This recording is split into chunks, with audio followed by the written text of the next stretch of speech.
এই হচ্ছে আমাদের ঢাকা। ঢাকা কাকরাইল। এই জ্যাম, কত বড় বিশাল জ্যাম আপনি দেখুন, যত দূর চোখ যায় তত দূর জ্যামে আটকায় আছে।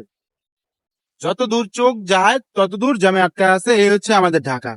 ঢাকার মানুষ জ্যাম জ্যাম খায় না, জ্যামে থাকে না। ঢাকার মানুষ জ্যাম সৃষ্টি করে, জ্যাম তৈরি করে।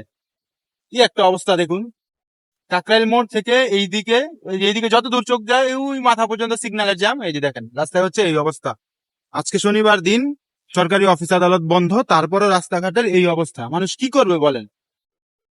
উপর থেকে দেখছি এই কারণে এত ভয় লাগছে, নিচ থেকে হয়তো আমরা বুঝি না জ্যামটা কতটুকু বাকি আসে বিষয়, কিন্তু উপর থেকে পুরো রাস্তাটা যখন এক চোখে দেখছি তখন মনে হচ্ছে যে না, বিশাল জ্যাম।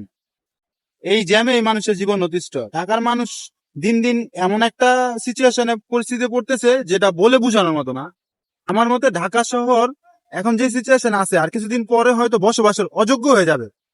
কারণ আপনি চাকরি করলে, আপনি অফিসে চাকরি করলে আপনি সময় দিবেন বা কাজ করবেন 8 ঘন্টা, কিন্তু আপনার অফিসে যেতে এবং অফিস থেকে বাসায় আসতে আপনার 4-5 ঘন্টা জ্যামে কেটে যাবে। জ্যাম আপনার এই মূল্যবান সময়টুকু কেড়ে নিবে আপনার কাছ থেকে। প্রত্যেকটা মানুষ যদি প্রত্যেক দিন 4-5 ঘন্টা জ্যামেই বসে কাটায় দেয়, তার দিনের 24 ঘন্টার একটা অংশ 4-5 ঘন্টা জ্যামে কাটায় দেয়, সেই মানুষটা জীবনটা কিভাবে চলবে আপনি বুঝান। কোনো দিক দিয়ে আপনি হিসাব মিলাইতে পারবেন না।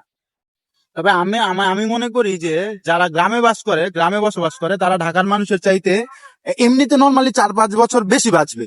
যা আমি আমি আমি ফিল করি, আমি মনে করি। আমারও চিন্তা ভাবনা আছে যত তাড়াতাড়ি সম্ভব, 1 বছর হোক 2 বছর হোক, এর মধ্যে গ্রামে শিফট হয়ে যাওয়া, গ্রামেই বসবাস করব। এখন হয়তো ব্যবসার সুবাদে ঢাকা আছি। ঢাকার এই কি বলবো, ঢাকার এই পরিবেশ আমারও ভালো লাগে না। আমিও চাই একটু নিরিবিলি ভালো পরিবেশে। আমার ব্যবসাটা যদি আমি ক্লোজ করতে পারি তাহলে হয়তো আমি নতুন করে সুন্দর করে গ্রামে যেয়ে নতুন কিছু করবো, এরকম চিন্তা ভাবনা আছে। সবাই দোয়া করবেন। আসসালামু আলাইকুম।